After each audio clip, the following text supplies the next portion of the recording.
فبأي آلاء ربكما تكذبان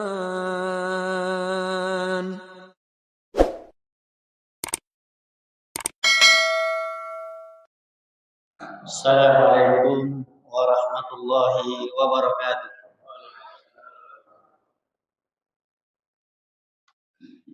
Innal hamdalillah nahmaduhu wa nasta'inuhu wa nastaghfiruh wa na'udzu billahi min shururi anfusina wa min sayyiati a'malina.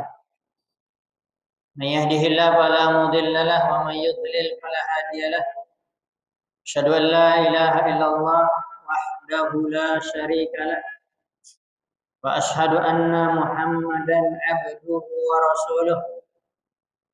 Ya ayyuhalladzina amanu taqullaha haqqa tuqatih wa la tamutunna illa wa antum muslimun. Amma ba'du fa inna asdaqal hadithi kitabullah wa khairul huda huda Muhammadin sallallahu alaihi wa ala alihi wa sallam. Wa syarrul umuri muhdatsatuha fa inna kulla muhdatsatin bid'ah wa kulla bid'atin dhalalah wa kulla dhalalatin finnar. Nasrul muslimin wal muslimat, jemaah salat maghrib di masjid apa? Imam Malik bin gimana nih, nggak tahu Malik bin siapa? Imam Darul Hijrah. Nah, siapa yang jawab? Tunjuk tangan. Nadia. Coba, Malik bin siapa? Dulu. Yang lain dulu, entar. Malik bin Anas. Bukan Anas bin Malik. Apa beda dengan Anas bin Malik? Sahabat, insyaallah. Ini penuntut ilmu nih. Nih, tafadhol. Baru buka udah dapat satu. Malik bin Anas, Imam Malik bin Anas, Imam Darul Hijrah. Sambilan kajian, sambilan ada pertanyaan-pertanyaan. Judul kajian kita apa? Judul kajian kita malam ini? Apa? HP Center. Judulnya HP Center.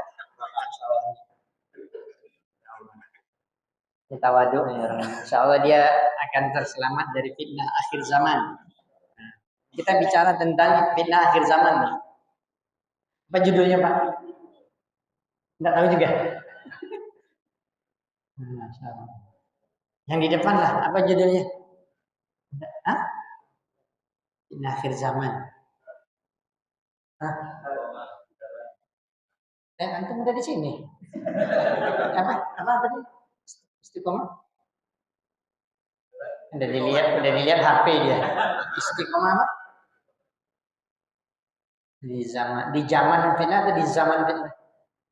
Di zaman ya, bukan zaman ya. Bukan ijazul jila tapi izazul jila. Tafadhol semua. Nih. Yang mau jawab tadi apa tadi judulnya? Ya, judulnya apa? Lupa.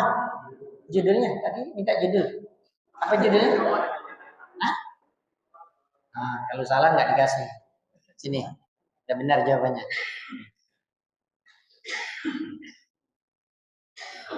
Istiqomah di zaman fitnah. Pada malam hari ini, Senin malam Selasa 22 September 2025, masuk 1 Rabiul Akhir. Rabiul Tsani. Kayaknya main tunjuk aja nih. Pak, Rabiul Akhir bulan keberapa, Pak? Bulan Hijriah. Pak, Rabiul Akhir bulan keberapa? Bulan Hijriah. Coba hitung, Muharram. Ya. Safar.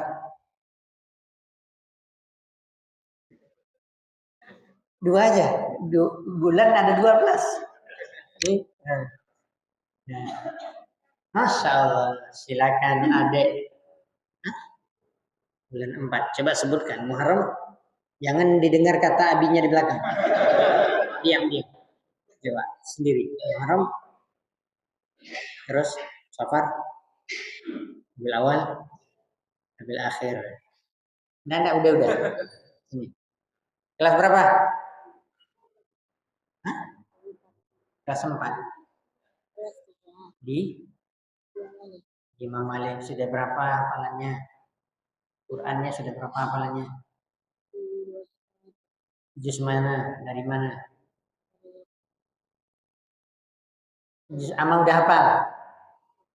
Juz Amma udah hafal, juz 30. Tadi ikut salat maghrib. Apa juz yang mana surat yang dibaca imam tadi? Surat apa? Surat rakaat pertama surat Al-Bainah, rakaat kedua? Ayo, kemana pikirannya tadi pas salat? Nah, main kelereng. Rakaat kedua surat apa? Betul Al-Bainah yang pertama, yang kedua? Ustaz baca akhirnya. Amma bi ni'mati rabbika fahaddits. Surat apa? Wa amma bi ni'mati rabbika fahaddits. Surat apa? Masya Allah, aduh. Mau yang mana pilihlah, yang kecil yang besar pilih satu. Terserah. Pilih mana? Nah, ya Masya Allah yang besar pilih. Yang paling tebal. Ya. Dia bisa baca kan? Masya Allah. Tuh. Dia hadiah dari Bapak. Masya Allah. Nggak, jangan dikasih Bapak tuh. Hadiah. Nanti jangan jajan permen ya. Sakit gigi. Insyaallah. Besok jangan traktir kawan nggak? Kampung traktir. Istiqomah di zaman fitnah. Istiqomah ya. Dari kata-kata istaqama yastaqimu istiqamatan. Kalau asal katanya ada 3 huruf fi'il madhi qama yaqumu berdiri. Berarti istiqamah diminta kita untuk berdiri tegak. Maksudnya apa? Lurus. Ya, dan maksudnya di sini adalah agar kita tidak melenceng dari jalan yang benar. Agar terus berada di jalan yang lurus. Berapa kali sehari semalam kita berdoa meminta jalan yang lurus? Berapa kali? 17 kali. Ya. Surat Al-Fatihah, ihdinas siratal mustaqim. Jalan yang lurus itulah jalan istiqamah. Ya, ihdinas siratal mustaqim, siratal ladzina an'amta 'alaihim, jalan yang Allah Subhanahu wa taala berikan nikmat ke atas mereka. Sekarang pertanyaannya, siapa mereka itu? Yang udah jawab, jangan jawab lagi. Nah, siapa mereka itu? Yang harus kita ikuti jalan lurus itu an'amta 'alaihim. Mereka itu siapa? Tunjuk tangan. Nah, cukup. Satu aja. Nabi.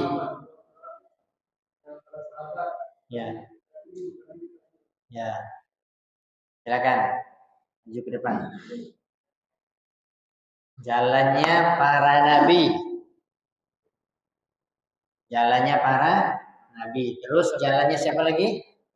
Sahabat Nabi dan generasi yang terbaik dari umat Islam itu ada 3 generasi. Rasulullah bersabda, khairu hadil ummah atau khairu ummati qarni tsummal ladzina yalunahu tsummal ladzina yalunahu. Sebaik-baik umat manusia, sebaik-baik umatku ya sampai akhir zaman pertama sekali adalah qarni yang hidup di zamanku yaitu para sahabat. Kemudian yang kedua adalah generasi tabi'in muridnya sahabat. Kemudian generasi ketiga atba'ut tabi'in yaitu murid dari tabi'in. Inilah jalan istiqamah. Inilah jalan yang lurus. Yang selalu kita minta sehari semalam 17 kali itu di salat wajib. Apalagi kita melaksanakan salat sunat. Kemudian kenapa kita harus istiqamah? Spanding dulu. Ya. Kenapa kita harus istiqomah? Ya, terkhusus di zaman fitnah.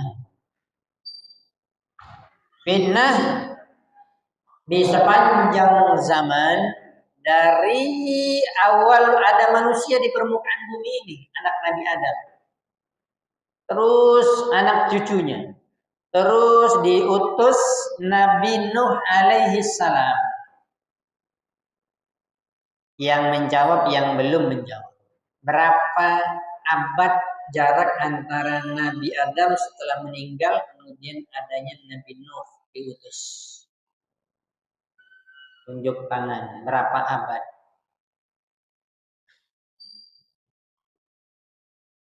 Tebak-tebak berhadiah. Nggak ada pilihan ganda. Berapa abad? Dari 1 sampai 10, pilih 1. 4. Alhamdulillah salah. Nah, siapa lagi? Jangan didiskon. Tadi aja 4 udah salah. Antum diskon 2. Tambah salah.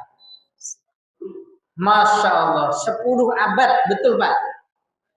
Dari mana Bapak tahu? Nah, tanya dulu. Bapak tebak-tebak atau pernah membaca? Kira-kira pengetahuan 10 abad itu dari mana Bapak tahu?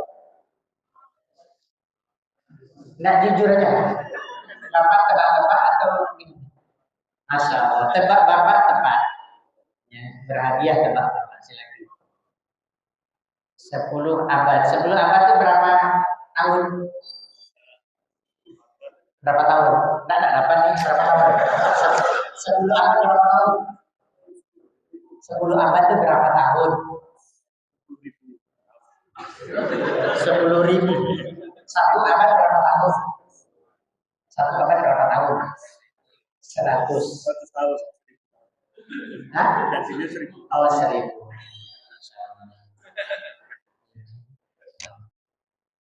Senyum Bapak ya, dapat hadiah. Oleh sebab itu, terus dari Nabi Nuh alaihissalam dan seterusnya sampai Nabi sebelum Nabi Muhammad itu Nabi Isa alaihissalam, kemudian diutusnya Rasulullah Shallallahu Alaihi Wasallam. Disebutkan di dalam riwayat Nabi Quran 6 atau 8 abad setelah Nabi Isa meninggal, maka diutus Rasulullah SAW. Ya, dan terus sampai akhir zaman terus ada fitnah. Yang kita perlu fokus di dalam masalah, kalau dikatakan fitnah itu ada 2. Sebutkan fitnah apa saja dan apa maksud fitnah itu. Nah, mau antum dimanapun berada, mau di Pekanbaru, di Belindas, di Amerika, di Saudi sekalipun, di Mesir, dimanapun, di Sudan itu ada ustaznya, ada yang lain, ada 2 fitnah tidak akan lepas dari manusia. Kita hati-hati dengan zaman fitnah. Silakan. Fitnah syahwat, fitnah syubhat. Kalau fitnah syahwat contohnya apa? Harta tahta wanita. Kalau digabung itu ada singkatannya enggak? Enggak ada. Hah? Ya. Apalagi fitnah ada yang kedua? Syubhat. Apa maksudnya?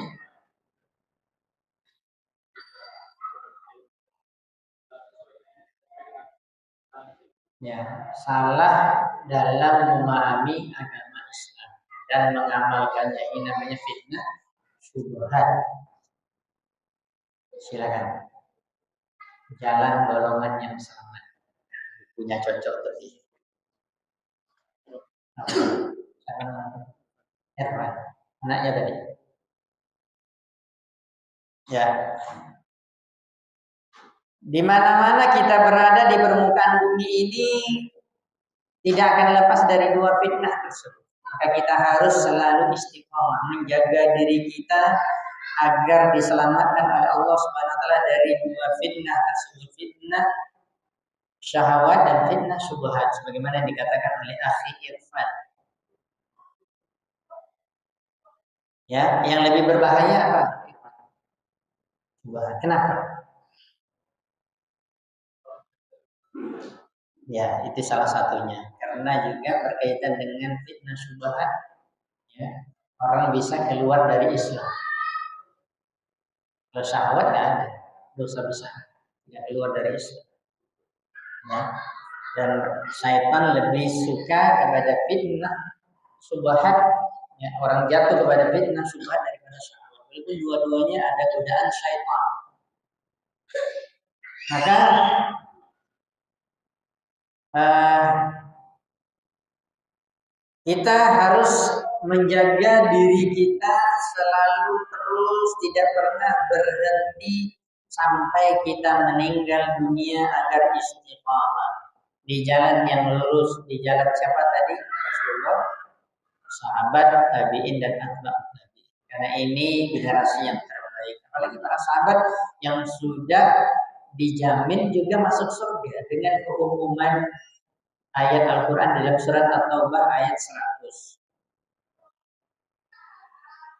Wasabiqul awwalun minal muhajirin wal ansar alladzina tabauhum bi ihsan radhiyallahu anhum Quran, ya, dan dikatakan mereka adalah diridhoi oleh Allah Subhanahu wa taala. Para sahabat semuanya. Ya, makanya para sahabat itu adalah generasi yang terbaik dari umat Islam. Makanya kita kalau mau istiqomah tidak menyimpang dari jalan yang lurus, ya, dan insya Allah akan kuat iman kita agar terselamat dari fitnah syahwat, maka juga fitnah dari fitnah syubhat. Dengan ilmu maka ikuti jalan para sahabat. Kira-kira kalau ditanyakan kita ingin selamat dari fitnah syubhat dan syahwat, ya, diantaranya kita banyak berdoa kepada Allah Subhanahu wa taala. Kenapa kita banyak berdoa? Karena di tangan Allah hidayah. Karena Allah yang memberikan hidayah. Yahdi may yasha wa yudhillu may yasha. Allah Subhanahu wa taala akan memberikan hidayah bagi siapa yang Dia kehendaki dan juga bagi siapa yang Dia kehendaki Allah sesatkan. Apakah Allah memberikan hidayah begitu saja ataukah Allah menyesatkan begitu saja? Tidak. Ya. Akan tetapi dengan juga hasil usaha manusia yang maksimal, yang dia diberikan, kata para ulama, kata Syekh Shalih Fauzan dalam kitab Tauhidnya, bahwa manusia, ya, tidak bisa berhujjah di hadapan Allah nanti di hari akhirat, terkhusus mereka yang sesat, mereka yang kafir, mereka yang menyimpang dari jalan yang lurus, ya, tidak bisa mereka berhujjah karena di dunia sudah diberikan oleh Allah wasilah atau alat untuk kita mengetahui kebenaran. Pertama, tulislah. Pegang buku semua, enggak ditulis. Pertama, karena diturunkannya wahyu Al-Quran sebagai petunjuk jalan yang lurus. Inna hadzal Qur'ana yahdi lillati hiya aqwam. Surat Al-Isra ayat 9. Allah Subhanahu wa taala menjelaskan tentang Al-Qur'an, tentang firman-Nya, bahwa sesungguhnya Al-Qur'an ini adalah aqwam, dikatakan oleh Imam Ibnu Katsir dan tafsirnya Sa'di dalam tafsirnya dan para ulama ahli tafsir, maksudnya yang paling adil. Ya, yang paling adil, aqwam, yang paling lurus. Maka kalau kita ingin mencari jalan yang lurus, ada di dalam Al-Quran. Al-Quran jangan hanya sekedar dibaca, tetapi harus dipahami makna yang terkandung di dalamnya. Oleh sebab itu Allah SWT berfirman dalam surat An-Nisa dan juga di surat satu lagi, ya, afala yatadabbaruna al-Qur'an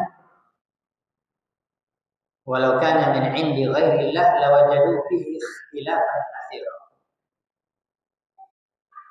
Apakah mereka, kenapa, atau kita katakan dalam bentuk pertanyaan, kenapa mereka tidak mentadaburi, tidak menggali makna-makna yang ada di dalam Al-Quran, mempelajari tafsirnya. Kalau mereka mencari selain Al-Quran dalam memahami jalan yang lurus, dalam memahami agama, pasti mereka akan mendapatkan perselisihan yang banyak. Di dalam surat apa yang satu lagi itu, apalagi ada dalam Al-Quran, ala qulubin aqfaluha, surat Muhammad. Apakah mereka juga tidak mentadaburi ayat Al-Quran, atau hati mereka yang telah terkunci? Maksudnya apa? Ketika mereka tidak mempelajari Al-Quran, tidak mendalami makna yang terkandung di dalamnya, maka hati mereka terkunci. Karena mereka tidak punya kunci hidayah. Untuk membuka hidayah itu mereka tidak punya, karena mereka tidak belajar Al-Quran, tidak mentadaburi makna yang terkandung di dalamnya. Maka makna yang benar dari sabda Nabi SAW, khairukum man ta'allama al-Quran wa 'allama.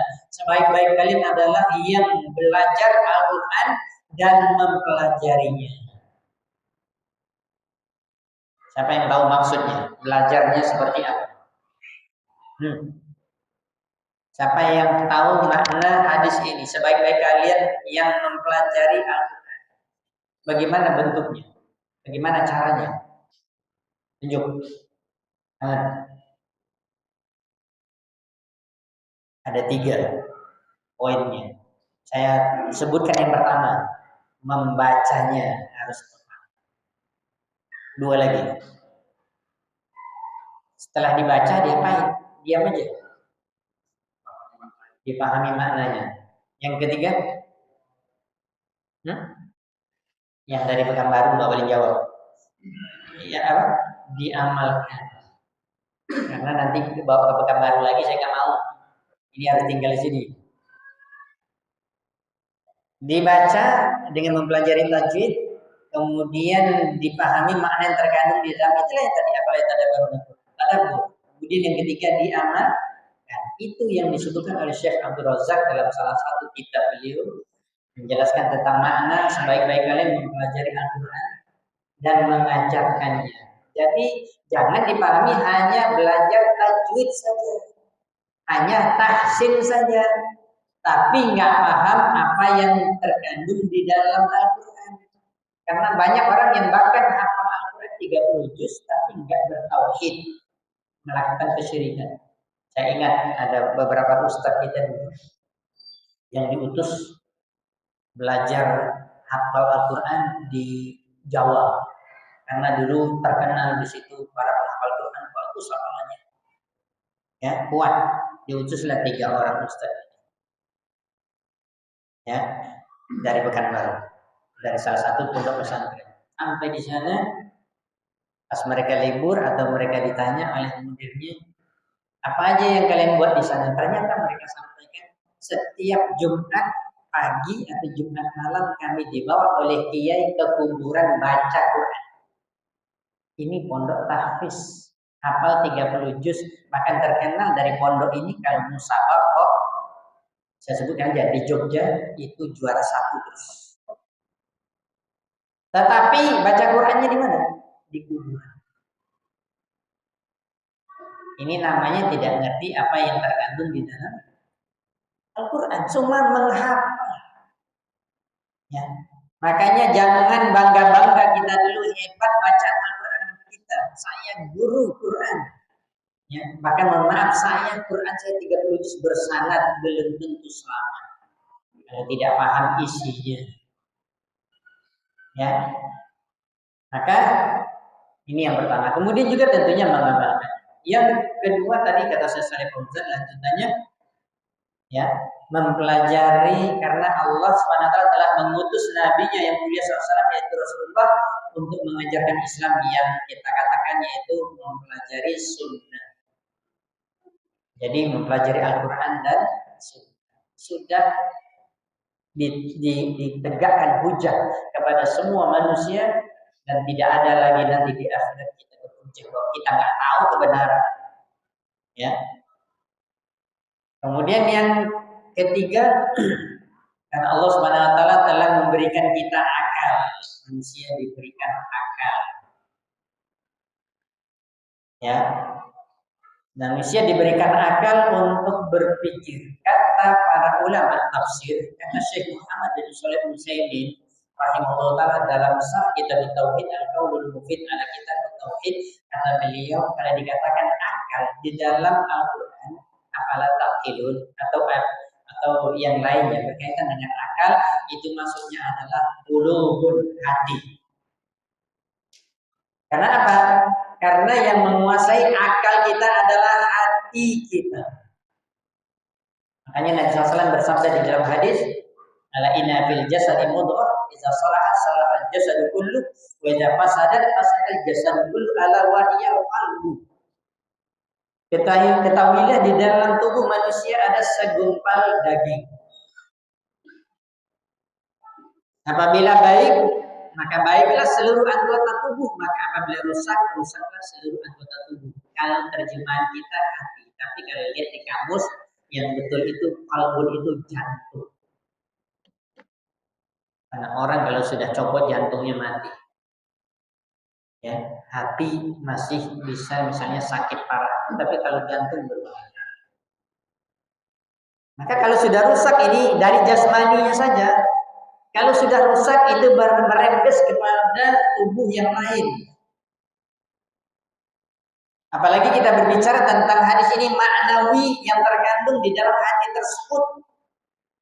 Kebenaran, kalau dia benar, dia bersih, dia bertauhid, dia mengikuti aturan Allah, mengamalkan sunnah, ini akan diikuti oleh anggota tubuhnya yang lain. Matanya digunakan kepada yang benar, telinganya mendengar yang benar, ya, mulutnya berbicara yang benar, tangannya digunakan untuk sesuatu yang benar, kakinya melangkah ke tempat yang benar.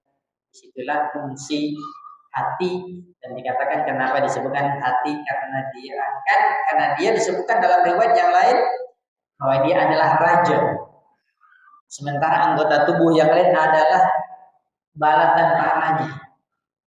Kalau raja sudah memerintahkan, nggak ada yang berani bala tentara kalah. Begitu juga hati kita kalau sudah bersih, ya, maka dia akan memerintahkan kita, baca Quran, hati-hati. Ya, tanganmu gunakan untuk membantu, bukan untuk mencuri.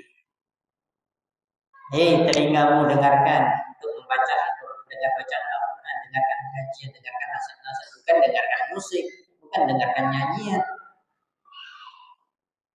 Kakimu, kemana kamu langkahkan? Ke masjid, majelis ilmu, ke tempat-tempat yang baik, ke tempat-tempat yang mendatangkan manfaat untuk Islam dan kaum muslimin, untuk manusia.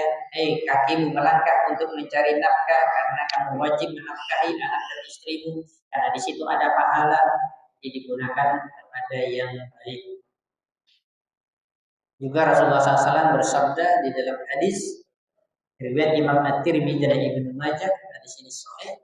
Rasulullah bersabda, "Innal quluba baina isba'in min asabi'illah yuqallibuha kaifa syaa." Sesungguhnya hati-hati seluruh manusia berada, ya, di dua jari dari jemari Allah Subhanahu wa taala yang Allah membolak-balikkan sesuai dengan kehendak Allah. Kalau Allah membalikkan hati kita kepada kebaikan, maka jadi baik. Kalau kepada keburukan, kesesatan, maka sesat. Sebab itu Rasulullah SAW termasuk doanya yang terbanyak, yang beliau tidak pernah ditinggalkan, bahkan dikatakan oleh para sahabat termasuk yang terbanyak diucapkan oleh Nabi doa ini. Ya muqallibal qulub, tsabbit qalbi ala dinik wa ya musarrifal qulub sarrif qalbi. Dalam riwayat hadis yang sahih dari Imam Tirmidzi pakai ila. Ya, kalau sarrif pakai ila, kalau yang muqallib itu pakai ala. Yang muqallibal qulub ya, yang muqallibal qulub semuanya apa?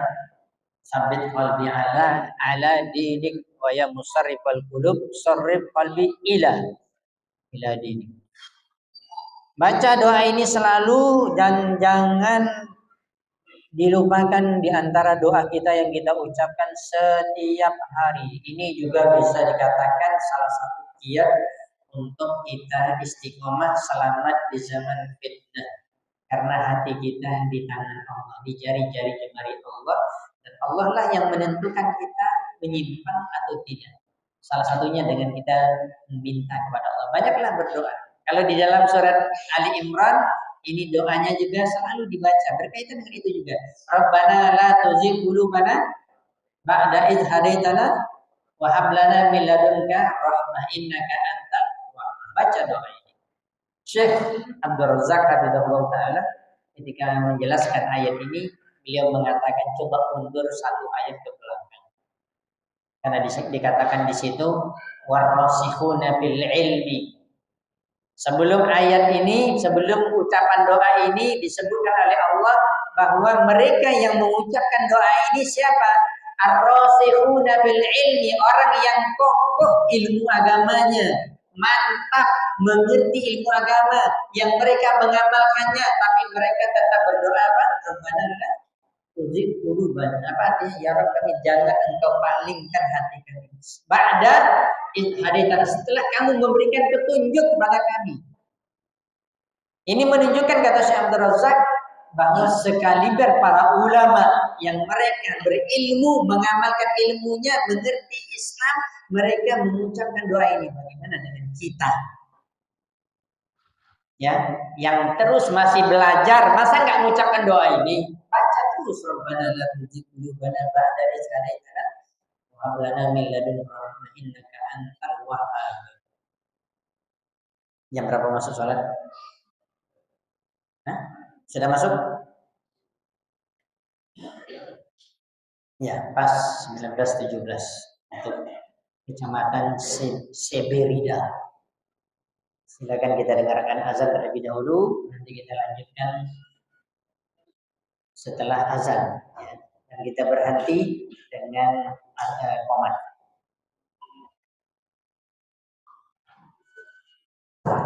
Yang belum berwudu atau batal wudu silakan.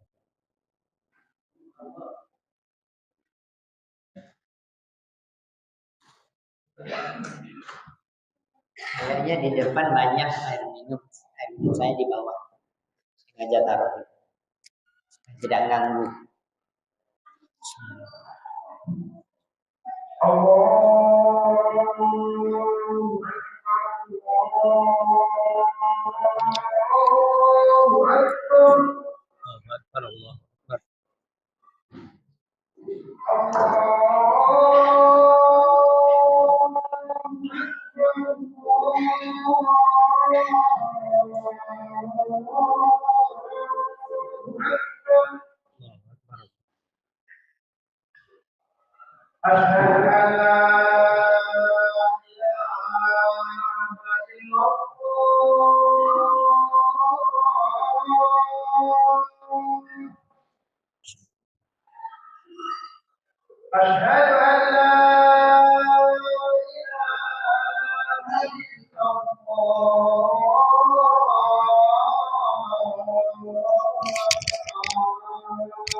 Bismillah, alhamdulillah, wassalatu wassalamu ala rasulillah wa ala alihi wa sahbihi wa man wala amma ba'd.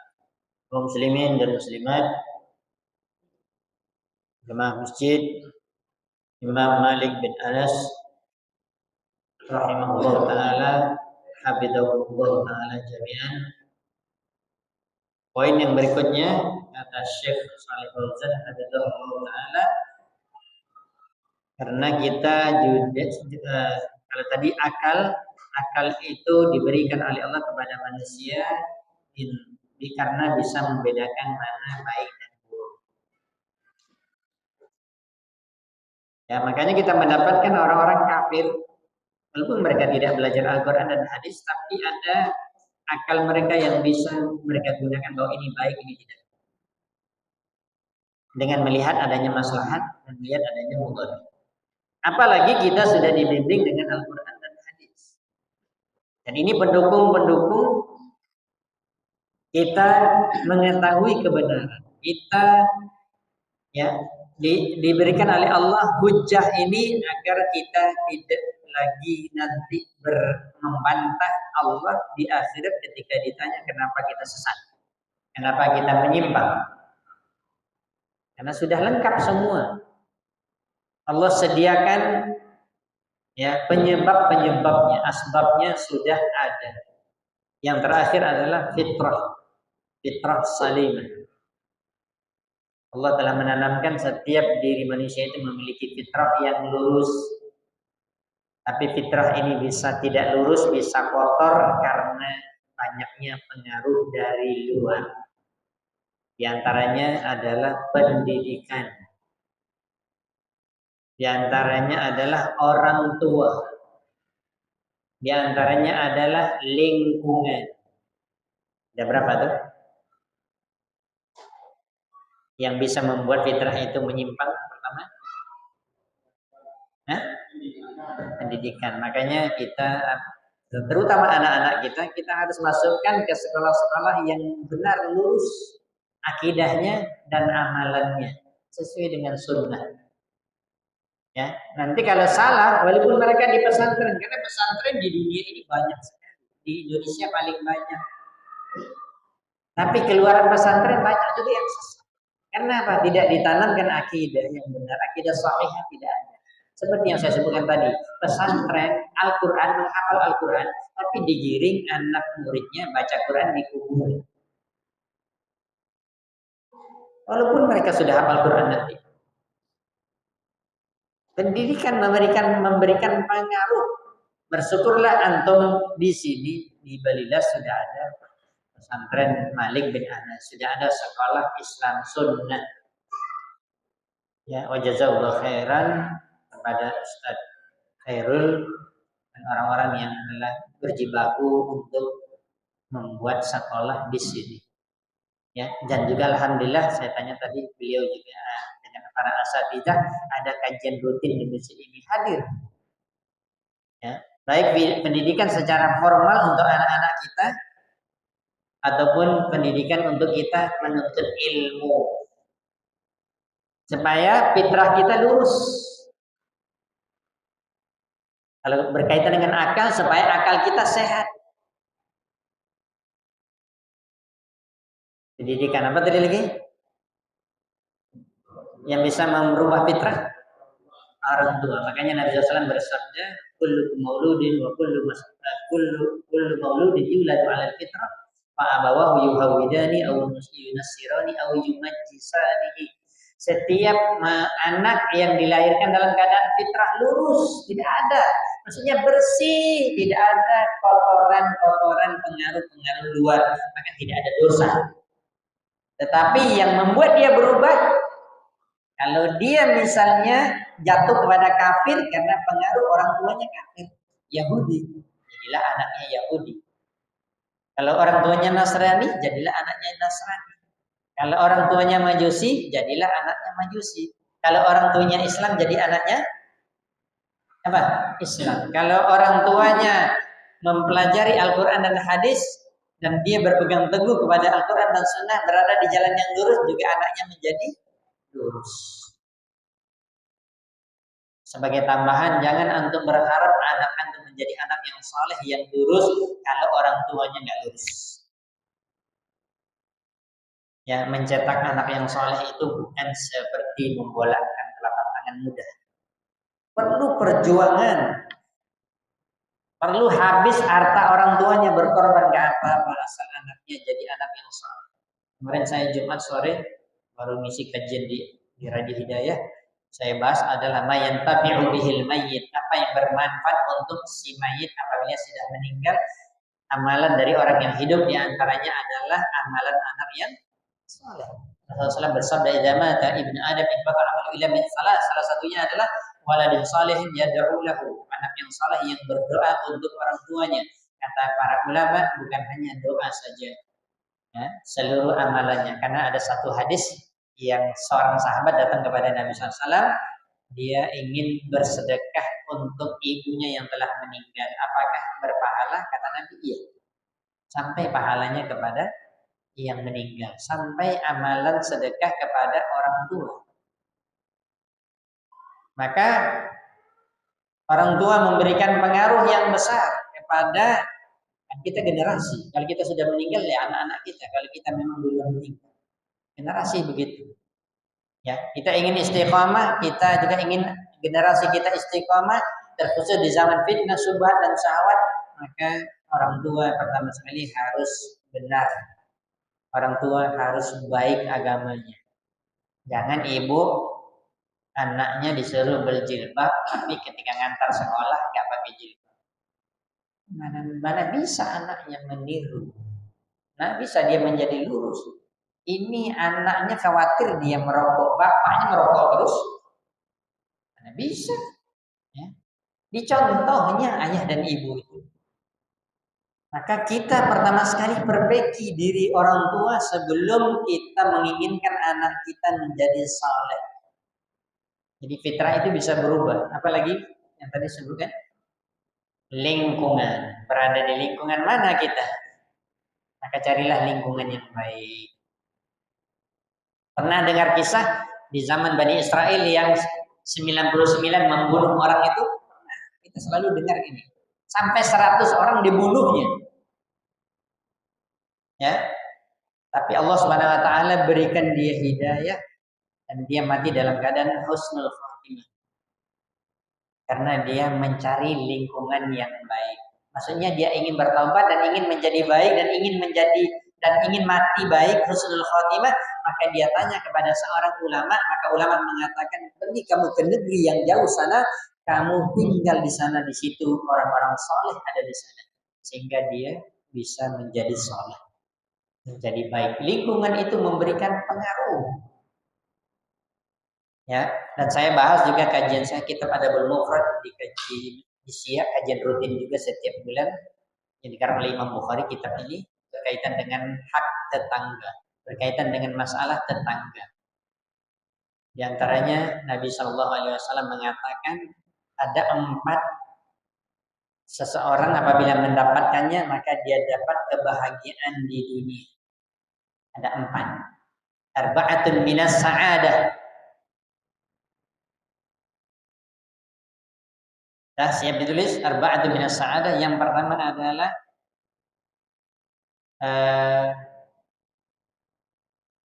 ya, al-baitul wasi', yaitu rumah yang luas. Yang kedua, al-markabul hani, yaitu kendaraan yang nyaman dikendarai, tidak rusak. Ya, ataupun misalnya kendaraan yang bagus. Yang ketiga, al-mar'atus salihah, istri yang salihah. Jangan istri yang saleh, kenapa? Itu laki-laki soleh, jangan bilang istri soleh, istri solehah. Jangan dipanggil istriku yang soleh, jangan istriku yang solehah betul. Karena tamar buto itu untuk perempuan. Jangan salah sebut. Di antum suka laki-laki jadi. Kemudian yang keempat adalah tetangga yang soleh atau baik. Coba ulangi Pak Ilyas tulisannya. 4 itu. Sumber kebahagiaan ada 4. Ya. Ketiga. Kedua. Kendaraan. Sudah dapat 4-4-nya? Insya Allah. Yang saya ingatkan tadi tetangga yang baik. Karena lingkungan. Makanya disebutkan dalam salah satu riwayat kehidupan para salafus saleh yang terdahulu. Terdahulu kalau mereka punya duit, mereka ingin beli rumah. Jadi di situ ada tanahnya dan ada rumahnya. Atau dia ingin ngontrak misalnya atau nyewa. Maka yang dicarinya bukan ditanya gimana air di situ bagus nggak, cahaya matahari masuk nggak, ya. Bagaimana istilahnya subur enggak tanahnya, bukan. Yang ditanyanya siapa tetangganya. Ya. Disebutkan di dalam riwayat ulama salaf tersebut, jadi dia ingin beli rumah. Misalnya kita katakan kisah ilustrasi ini rumah A, ini rumah B. Rumah A ini harganya rumahnya kecil, ya, harganya mahal, tetangganya baik, sebelah kiri kanan, depan belakang. Rumah yang kedua B, rumahnya luas, senang kita kan, ada masuk tadi, ya, harganya murah, murah lagi dari yang tadi, tetapi tetangganya jelek, buruk, akhlaknya buruk, maka dia beli yang pertama, walaupun mahal, karena mereka mengingat, ya, pengaruh agama pada diri kita pribadi, ayah dan ibu, juga pengaruh kepada anak kita. Supaya istiqomah itu harus cari lingkungan yang baik. Tadi kan sudah disebutkan yang 9 yang membunuh 100 orang itu. Walaupun dia tidak sampai ke negeri tersebut dan sudah dicabut nyawanya oleh malaikat maut, tetapi dia sudah berada di negeri yang baik. Akhirnya dia husnul khatimah. Apalagi kalau dia diberikan umur yang panjang dan dia hidup di situ. Maka cari lingkungan yang baik. Kemudian juga yang membuat seseorang itu keluar dari fitrah yang lurus, yang selamat adalah teman yang buruk. Tadi lingkungan, jadi diperkecil lagi, teman yang buruk. Itu yang dikatakan oleh Nabi SAW dalam hadisnya, almaru ala dini khalili falyandur ahadukum man yukhalil. Seorang itu dilihat agamanya baik, akhlaknya baik, budi pekertinya, ya, taat dia kepada Allah karena pengaruh teman dekatnya yang selalu bersama dengan dia. Kalau antum misalnya sehari-hari suka nongkrong di kedai, di warung, siapa teman nongkrong antum? Kalau yang sudah jelas preman, ngomongnya lampur sana kemari, ceritanya hanya dunia saja, nggak ada akhirat, lagi pun nggak cocok kita kalau sudah ngaji terlalu banyak nongkrong di warung. Habis waktu kita, umur kita terbatas. Lebih baik antum duduk di rumah baca. Lebih baik kita buka buku-buku agama misalnya seperti ini, sudah insya Allah lurus baca. Lebih baik kita misalnya mendengar-dengar kajian. Kalau sudah ada radio, dengar radio. Kalau ada TV dan yang lainnya, televisi dakwah. Jangan habiskan waktu kita nongkrong sana sini. Ya, maka pengaruh teman yang kita selalu bersama dengan dia. Kalau baik temannya, maka insya Allah fitrahnya akan lurus. Kalau tidak baik, maka rusaklah fitrah. Kaum muslimin yang dirahmati dan dimuliakan Allah Subhanahu wa taala, dalam bahasan ini yang juga yang perlu kita sampaikan,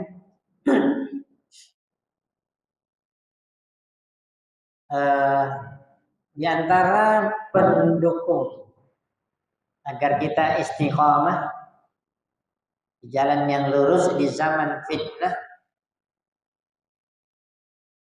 Di antaranya adalah ya beriman kepada Allah dan beramal saleh. Iman dan amal saleh.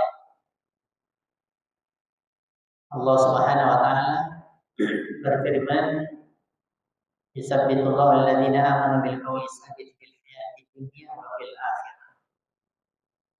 Allah Subhanahu wa taala akan mengokohkan seseorang itu dan ketika dia beriman dengan perkataannya yang kokoh, yang istiqomah, yang tetap tidak berubah dalam kehidupan dunianya dan di akhirat. Dikatakan oleh para ulama tafsir, di antaranya ketika dia meninggal dunia. Ketika dia ditanya di dalam kubur oleh malaikat munkar dan nakir, bisa dia menjawab pertanyaan. Dan juga di akhirat dengan perkataan yang benar dan ya lurus, iman dan amal soleh. Jangan berhenti karena kita tidak boleh berhenti beramal, beriman dan beramal soleh sampai mati. Allah SWT berfirman, "Wa'bud rabbaka hatta ya'tiyakal yaqin." Ibadatilah oleh kamu Allah sampai datangnya yakin apa? Kematian. Sampainya datangnya kematian. Berikutnya tadabbur qisasil anbiya wa dirasatiha. Itu kita mempelajari kisah-kisah para nabi dan mengambil pelajaran agar kita bisa mengikuti. Yang terbaik tentunya kisah nabi kita yang mulia Muhammad Sallallahu Alaihi Wasallam. Siapa yang mau jawab Nabi lahir kapan dan meninggal kapan? Tunjuk tangan. Yang sudah jawab nggak boleh. Yang belum. Lahirnya tanggal berapa? Meninggalnya harus dua-duanya. Sama. Bapak jawab setengah, kasih yang kecil. Meninggalnya betul di tanggal 12 Rabiul Awal. Tahun berapa? Tunggu dulu. Tahun berapa Hijriah meninggal Nabi? Tahun berapa? Masa 371? Banyak betul. Hijriah. Nabi umurnya 63. Hijrah ke Madinah dari Mekah sudah berumur 50 tahun. Betul kan? Tinggal 53 tahun dia umurnya baru hijrah ke Madinah. Karena di Madinah 10 tahun. Nggak mungkin ratusan tahun. 12 Rabiul Awal meninggal Nabi tahun. Ambil aja dulu Pak. Supaya Bapak nggak sedih. Ambil aja dulu. Tahun 11. Nabi SAW meninggal tahun 11 Hijriah. Ya, umurnya 63 tahun berapa bulan? Tanggal 12 Rabiul Awal meninggalnya. Yang diperingati oleh orang sekarang Maulid Nabi tanggal berapa? Itu hari wafat Nabi. Bukan hari lahir. Hanya saya tanya, kapan lahirnya, kapan meninggalnya? Belum sempurna, baru setengah. Kamu jawab. Kapan lahirnya, kapan meninggalnya? Ya, tunjuk tangan.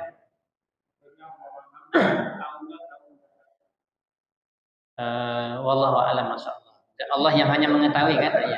Tapi kan Bapak belajar juga kan? Pernah belajar kan? Tahun apa namanya? Tahun gajah. Kenapa dikatakan tahun gajah, Bapak? Ya. Ya. Dia dari mana, Pak? Raja mana tuh? Abraha itu dari negeri mana? Hah? Dari Siak? Oh, Persia. Dari Yaman. Silakan, Mbak.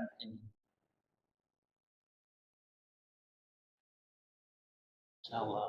Udah tahu tadi meninggalnya kapan? 12 Awal tahun 11 Hijriah. Ya.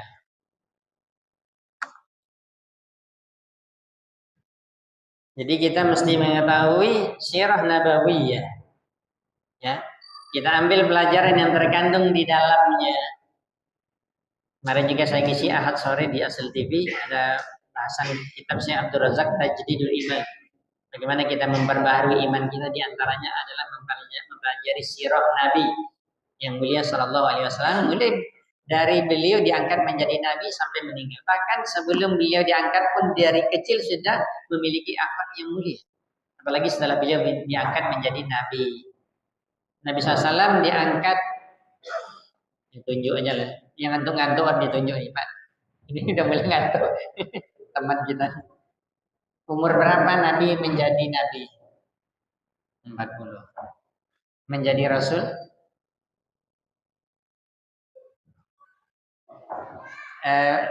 Menjadi Nabi setelah turunnya surat apa?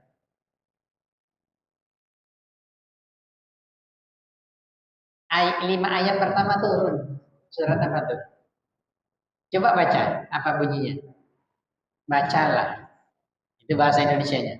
Iqra. Baca 5 ayat tuh coba. Bukhari. Iqra. Ya. Ya. Ya.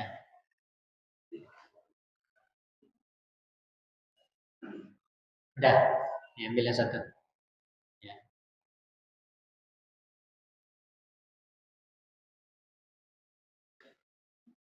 Jadi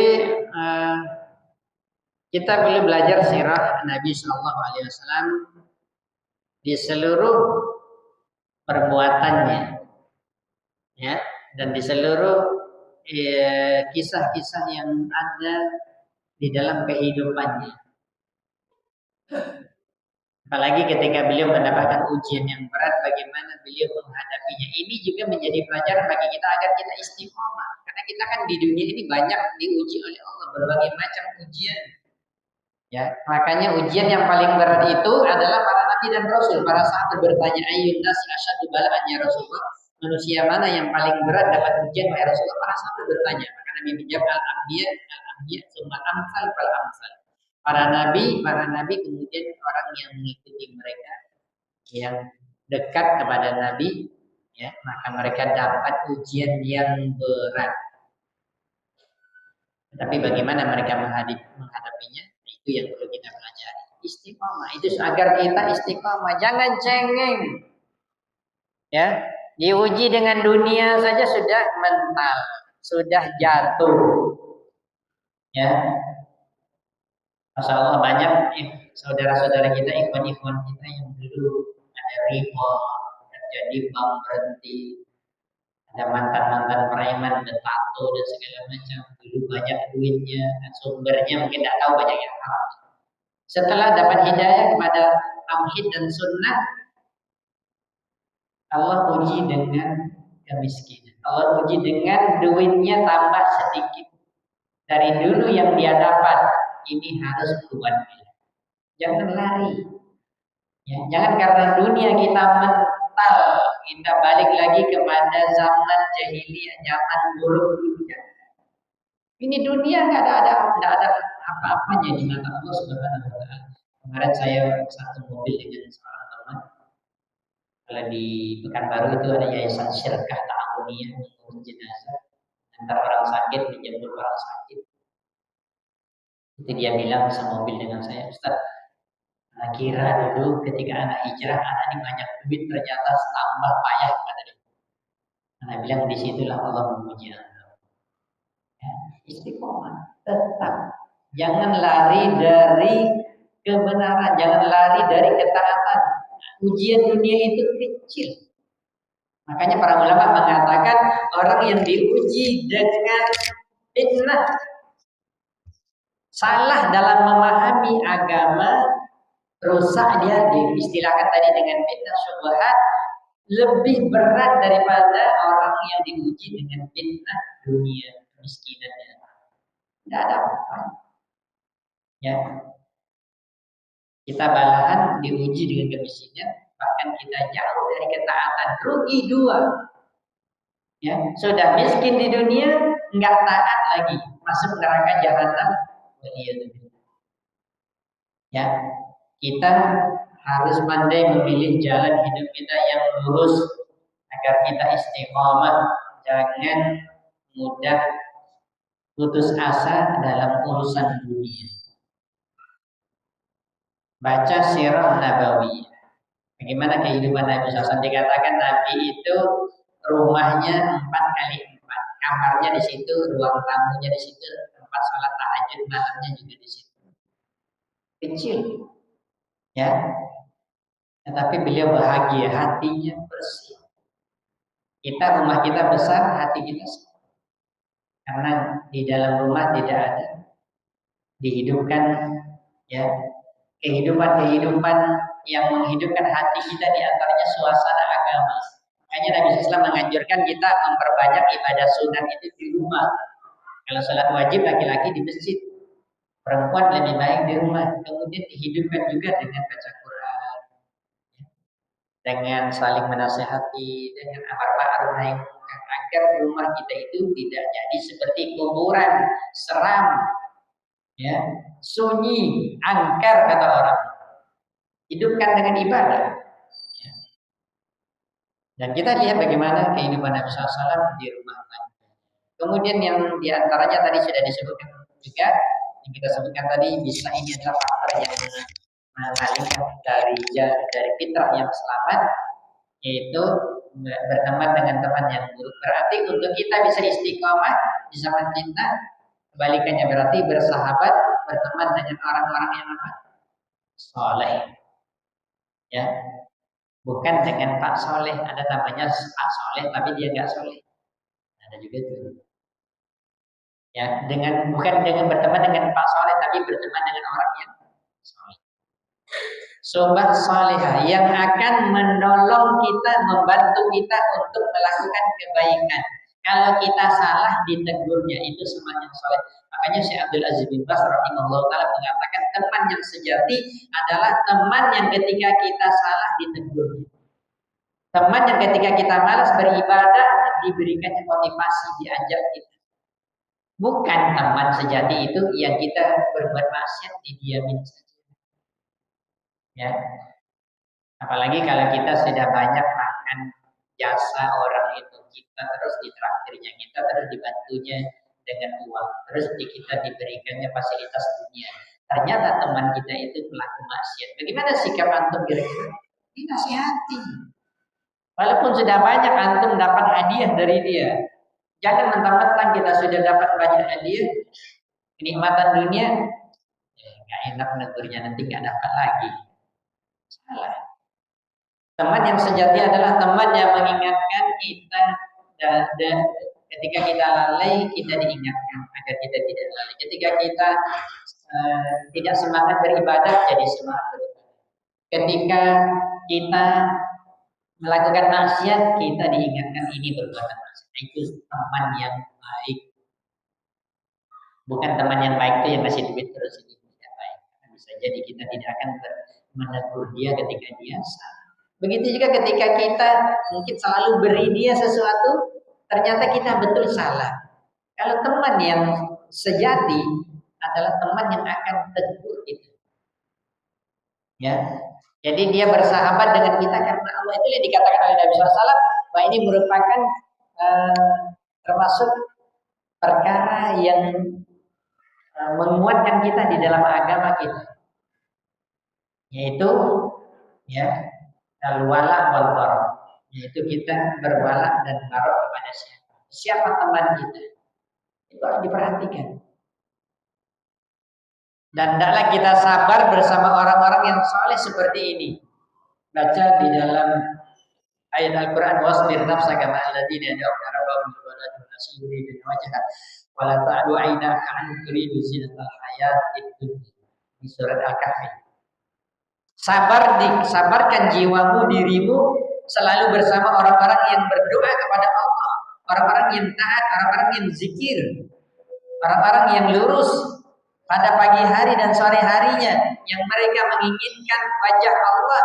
Jangan palingkan pandanganmu dari mereka. Karena apa? Karena hanya menginginkan perhiasan hidup di dunia. Ya, jadi kita hendaklah mencinta seseorang karena Allah, membenci karena Allah. Itu dikatakan al-hubbu billah wal bughdu billah, aural iman. Mencintai seseorang karena Allah, membenci seseorang karena Allah adalah merupakan tali ikatan agama yang kuat.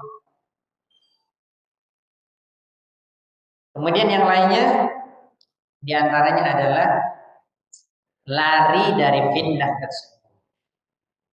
Kalau kita ingin istiqomah di zaman fitnah, jangan dekat ke fitnah.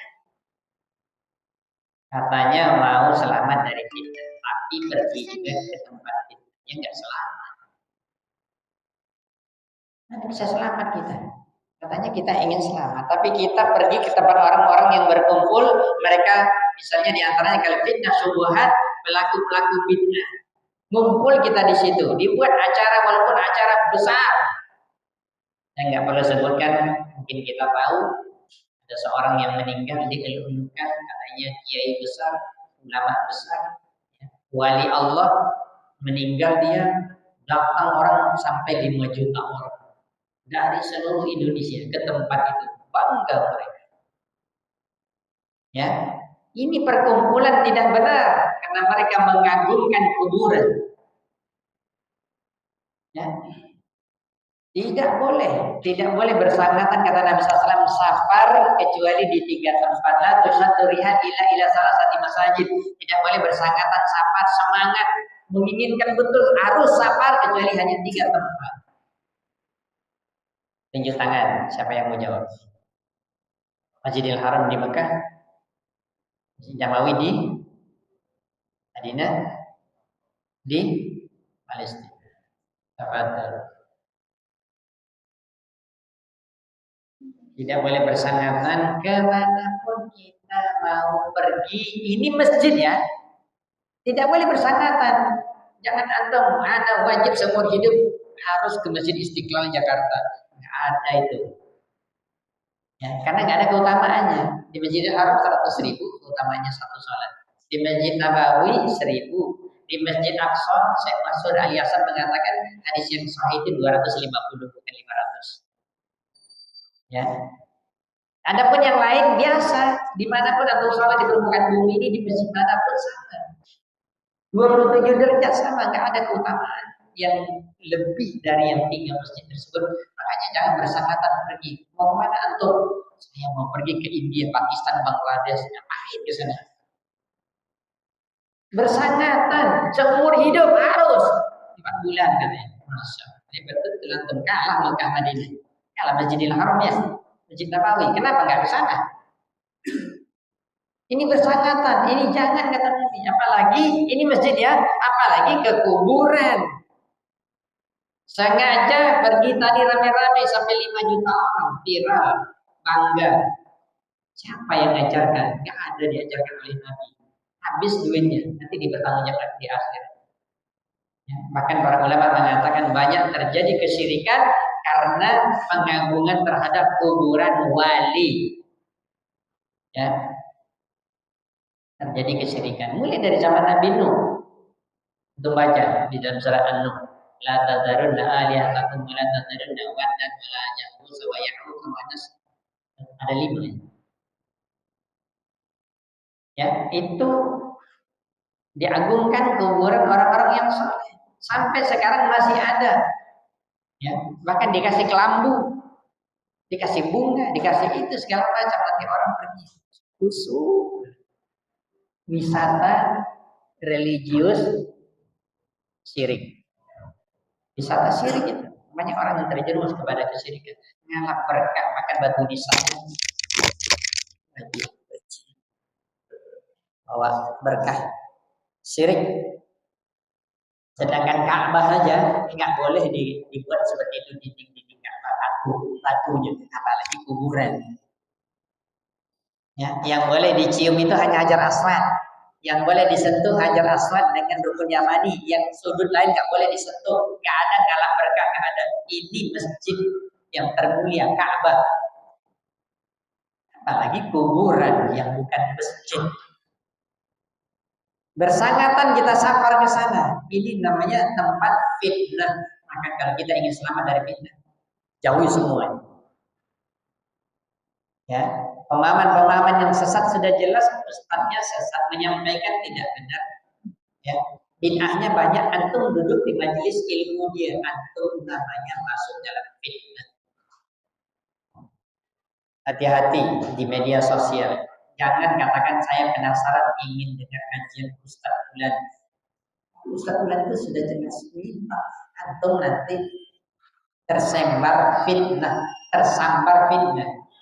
Itu dikatakan oleh para ulama, al-qulubu dhaifah wal fitanu khattafah. Fitnah hati itu lemah, sementara fitnah itu menyambar-nyambar. Habis antum hangus nanti.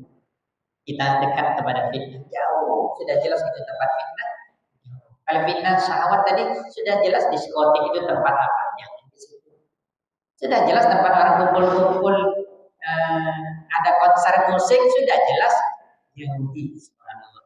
Mungkin ada dengar atau lihat di video di YouTube ada seorang pemusik dan musik grup musik ini terkenal sekali ya, dan dia taubat dan ikut manhaj salaf.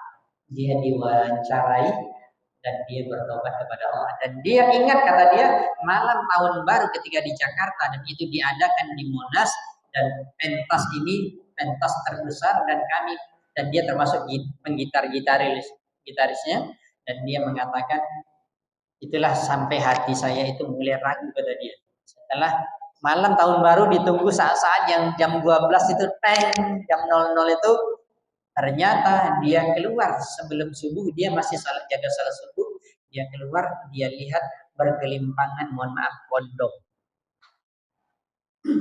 Pergaulan bebas di malam tahun baru itu zina. Penyebab musik tadi orang joget-joget dan dia salah satu yang membuat orang menghibur orang. Ya. Setelah itu dia baru sadar ini tempat fitnah. Dia keluar, dia berhenti. Sudah jelas ini tempat fitnah, antum ingin selamat dari fitnah, antum masuk ke dalam itu, ya nggak bisa. Ya, nggak bisa. Maka betul-betul harus menjauhi dari tempat fitnah agar kita selamat dari fitnah. Kalau fitnah subuhat tadi apa? Sudah jelas itu tidak benar. Sudah jelas banyak ustadz-ustadz yang menyampaikan yang tidak lurus, tidak berada di atas Al-Quran dan Sunnah. Jangan hadir kajian, walaupun kondang sekalipun. Jangan istilahnya penasaran kajian antum itu hati lemah, nggak punya prinsip yang kuat, maka kita akan terpengaruh dengan fitnah subuhat. Kalau fitnah sahabat tadi seperti tadi, ada konser musik, ada ini, ada itu, subhanallah, banyak tempat maksiat. Ya, lari, betul-betul lari dari fitnah, itu baru kita selamat dari fitnah. Kemudian terakhir adalah banyak berdoa kepada Allah SWT. Walaupun sudah kita sebutkan tadi, banyak berdoa kepada Allah SWT. Ada doa untuk mengokohkan hati, ada tadi saya sebutkan di awal, ada 3. Coba tunjuk tangan. Ada 2. Satu dari hadis, satu dari ayat Al-Quran. Tunjuk tangan. Tidak boleh.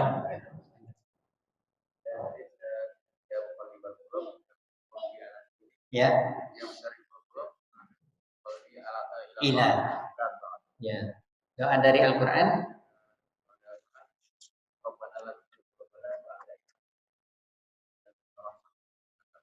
Apa-apa.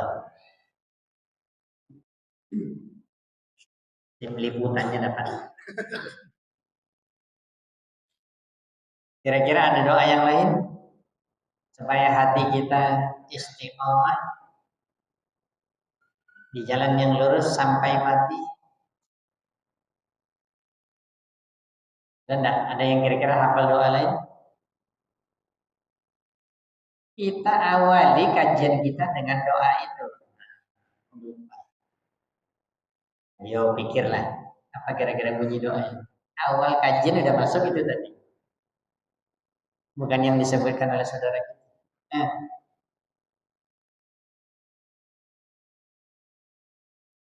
Ala dapat dari buku kan? Ala dapat buku tadi. Ala leh. Ala. Tadi lan jawab makanya. Masya Allah. Ada yang mau nambah lagi doa? Banyak berdoa kepada Allah. Kayaknya antum nggak pernah sholat. Nggak tahu baca doa itu. Nggak pernah sholat. Nah, ihdinas siratal mustaqim. Silakan berdoa. Kan harus diperbanyak itu doa. Bukan hanya di sholat saja. Betul. Ya, silakan berdoa. Memperbanyak doa, ya. Ya muqallibal qulub tsabbit qalbi ala dinik wa ya musarrifal qulub sarrif qalbi ila ta'atik rabbana la tuzigh qulubana ba'da idh hadaytana wa hab lana min ladunka rahmatan innaka antal wahhab.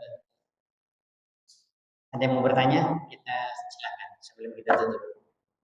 Silakan, ada pertanyaan yang mau ditanya. Apa? Apa tuh?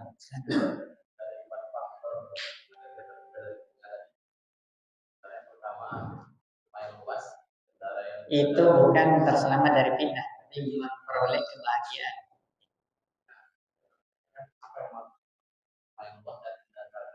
Ya, dijelaskan oleh para ulama ahli hadis dalam mensyarahkan hadis itu. Bisa kita lihat di syarah kitab Adabul Mufrad. Mereka mengatakan rumah yang luas itu adalah sumber kebahagiaan, maksudnya kita dalam posisi dunia kita bahagia. Rumah kita luas bahagia enggak? Daripada rumah sempit. Bukan mencela orang yang miskin, tidak, tetapi ada unsur kebahagiaan hati, kebahagiaan dunia. Dan disebutkan di dalam syarah itu diantaranya misalnya antum punya anak banyak, rumah sempit, kamar satu, numpuk-numpuk di situ. Kalau rumah kita besar bisa buat kamar banyak kan bisa-bisa. Alhamdulillah laki-laki sendiri, perempuan sendiri, dan selamat mereka dari aurat mereka, saling melihat. Bahkan juga misalnya rumah luas dan ada batas apalagi dinding, itu selamat orang di dalam dari dilihat auratnya dari orang di luar. Kalau kendaraan yang nyaman disukai oleh para ulama tidak mesti dia kendaraan yang baru atau mahal, tapi dia sehat untuk dipakai itu nyaman, ya. Apalagi pergi safar, ya. Nah ini kan kendaraannya kan nyaman, itu kan membuat orang bahagia. Tapi memang penekanannya yang dua tadi yang diberikan kebahagiaan diantaranya bisa sampai juga kebahagiaan kepada akhirat, istri yang salehah, kemudian tetangga yang baik. Tetangga yang baik itu yang dikatakan baik gimana? Saleh yaitu agamanya jelas, dia orang yang salat, orang yang beribadah kepada Allah. Ya. Makanya kalau saya katakan yang terbaik kita memang bertetangga dengan Muslim. Bolehkah kita bertetangga di sebelah kita orang Nasrani? Boleh saja. Ini kan tidak aman agama anak kita. Nanti kalau dia jalan-jalan ke rumah sebelah, ada anaknya pula, jangan-jangan nanti diajaknya pula anak kita masuk agama. Ya, maka yang terbaik adalah seorang Muslim tetangga kita, dan Muslimnya betul-betul Muslim yang saleh, yang menjalankan agamanya dan baik akhlaknya. Ya, dan juga dikatakan tetangga yang baik juga ciri-cirinya memberikan kebaikan dan menahan dirinya dari mentolimi tetangga. Itu tetangga yang baik, bukan malahan menyakiti tetangga. Ya. Ada pertanyaan yang lain? Silakan Pak.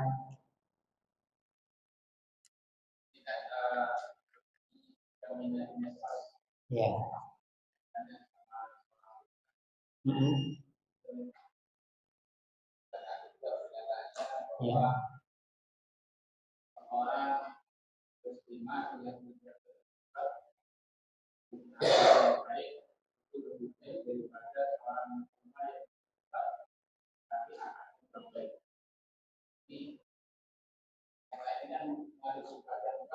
Ya. Ya.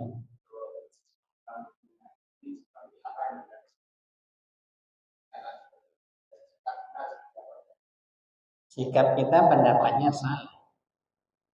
Yang betul itu seorang wanita muslimah yang berjilbab, yang berakhlak baik. Karena kalau ditanyakan apakah seorang wanita yang berjilbab atau bercadar tapi akhlaknya yang baik, dia baik, belum baik. Kan ada ancamannya itu di zaman Nabi SAW, ada seorang wanita yang datang kepada Nabi yang mengatakan saya memiliki tetangga perempuan yang buruk akhlaknya. Padahal dia sholat, puasa, ibadah. Kata Nabi, tempat orang itu di neraka. Kenapa? Buruk akhlaknya. Berarti di sini kita meninjau dari sisi positif pendapat ini, tapi kita tidak membenarkan. Sebenarnya pendapat ini harus kita luruskan dalam arti, makanya saya katakan tadi yang benar adalah ya seorang wanita muslimah yang dia wajib berjilbab, menutup aurat atau memakai cadar dan baik akhlaknya baru selamat. Itu yang menghilangkan subhatnya penjelasan seperti itu diluruskan. Ya. Dari satu sisi mungkin orang memandang benar juga. Tengok tuh orang bercadar nggak beres akhlaknya. Ya, orang berjilbab nggak baik akhlaknya. Ada. Ya, tetapi tidak boleh dikatakan berarti orang yang membuka aurat menampakkan rambutnya tidak menutup aurat tidak pakai jilbab berarti dia lebih baik dari orang yang berjilbab. Ya, tidak baik karena dia tidak menunaikan kewajiban yang diwajibkan oleh Allah untuk menutup aurat. Makanya Nabi SAW mengatakan intinya gini saja, Pak. Karena kalau dikatakan baik itu insya Allah kan mengantarkan ke surga, ya kan? Ya. Dan orang yang masuk surga itu ada di dua kriteria yang harus dimilikinya. Ditanya oleh para sahabat, orang seperti apa yang banyak masuk ke dalam surga? Kata Nabi SAW, pertama sekali takwa Allah, yang kedua husnul khuluq. Orang yang bertakwa kepada Allah berarti dia menjaga aturan Allah Subhanahu wa taala. Berjilbab aturan Allah, iya. Berarti wajib menutup aurat. Kemudian yang kedua, husnul khuluq, baik akhlaknya. Karena orang yang nggak baik akhlaknya terancam tadi masuk neraka. Dan dua-duanya harus dilakukan. Dari satu sisi bisa benar, tetapi pernyataan ini tidak boleh kita benarkan. Karena nanti akan jatuh kepada betul Bapak bilang tadi subhat, akhirnya orang mengatakan lebih baik tidak pakai jilbab. Ini bahaya, masuk neraka dia. Walaupun dia rajin salat, ya. Atau ungkapan orang mengatakan orang kafir yang baik akhlaknya lebih baik dari orang mukmin yang tidak baik dari akhlak. Orang mukmin itu memang banyak Pak yang nggak berakhlak, padahal dia salat. Tapi tidak kita katakan orang kafir lebih baik dari dia. Kenapa? Orang kafir itu kalau mati kekal dalam neraka. Kalau orang muslim ini kalaupun buruk akhlaknya masuk neraka kekal atau tidak? Tapi dia kan bahaya, terancam masuk neraka. Jadi ungkapan itu harus diluruskan dan tidak dibenarkan, ya, agar tidak jatuh kepada syubhat dan salah dalam memahami agama sehingga dianggap itulah yang baik. Apalagi kita berbicara dengan orang awam nanti bahaya. Silakan Pak, pertanyaan Bapak dapat tadi.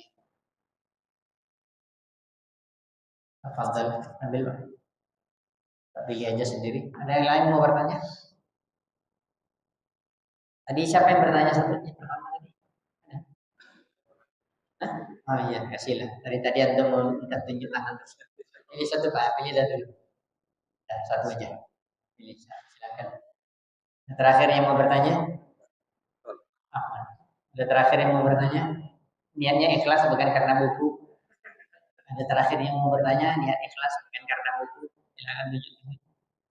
Nah, pertanyaan terakhir kita mau sholat lagi. Tidak bisa. Cukup? Nggak ada yang bertanya lagi? Silakan.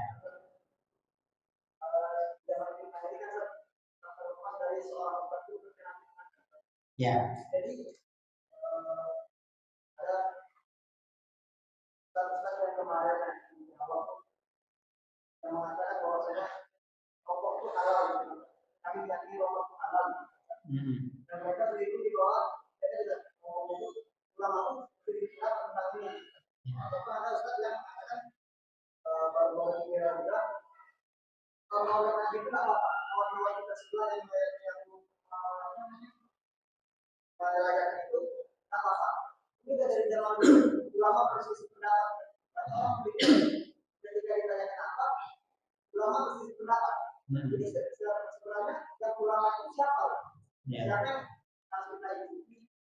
Ya, kalau antum mengatakan ulama itu siapa, jangan saya tanya sama saya, tapi tanya sama ustaz yang menyampaikan. Iya, maksudnya anda nggak tahu, anda juga nggak dengar ceramahnya. Makanya kalau sudah, masya Allah, dalam arti anda pahami, dalam arti insya Allah antum sudah belajar benar, tahu ini salah, ini bid'ah, ini syirik, ini tidak benar, istiqomah saja. Adapun apapun yang antum dengar dari orang-orang yang dulu mungkin lurus sekarang menyimpang, ya jangan diikuti. Maka saya menasihati karena Allah, kalau sudah tahu ustadznya seperti itu, jangan dengar kajiannya lagi mulai dari sekarang. Tutup, karena banyak ceramah-ceramah yang lurus yang itu pun antum nggak sempat mendengarkannya semua. Ya, ada ustaz-ustaz kita yang jelas ya, ikut aja kajiannya, ada di YouTube, ada siaran live, ada ini. Nggak usah lah nyerempet-nyerempet ke ustaz yang nggak jelas. Tinggalkan. Sudah jelas itu subhat, jangan kita ikut membukanya. Ya, jangan buat pusing kepala kita sendiri.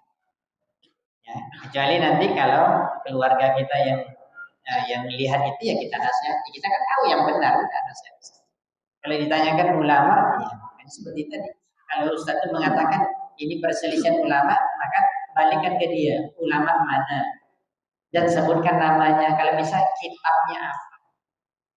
Kalau dia nggak bisa jawab, berarti dia nggak. Kalau dia bisa jawab, teliti dulu betul tak itu maksudnya. Kalau antum nggak bisa bahasa Arab, kasih yang bisa bahasa Arab.